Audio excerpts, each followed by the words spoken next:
Better Decision Making Made Easy, Part 2. Hi everyone, Angus Pryor here, #1 Amazon best-selling author and practice growth specialist, bringing you today's special video. It's Friday and that means winning in life, and today we're continuing our series on better decision making made easy.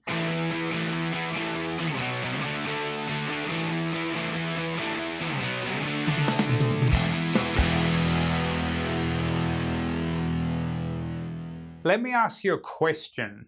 Have you ever heard the expression that where you are right now is the sum total of all the decisions that you've made in your life?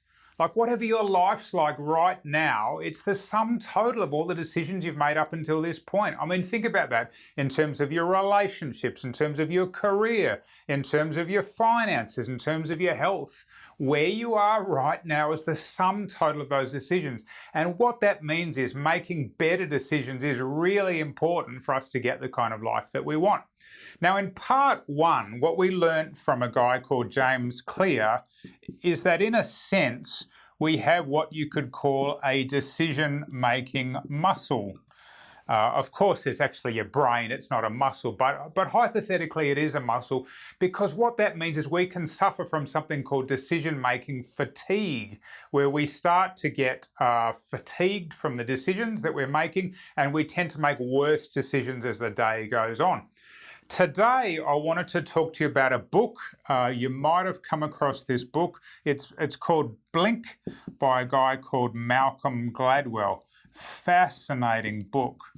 The book starts talking about a couple of guys wanting to sell to a New York museum what they claim to be a Greek statue from the 2nd century or whenever it is.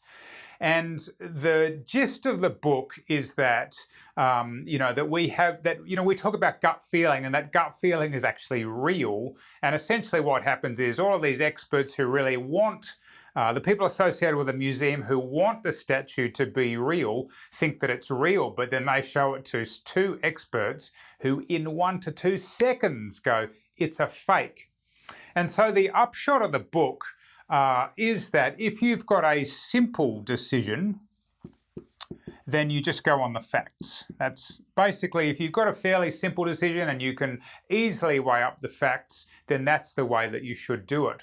But what the book found is for a more complex decision, that in fact what we should go with, a bit like the example of those experts looking at this statue, is that we go with our gut feeling. And just to sort of put some meat on the bones there's been actual studies done where they had people who were sort of, hooked up so they could measure their thermometer, their temperature, they could measure their heart rate and so on.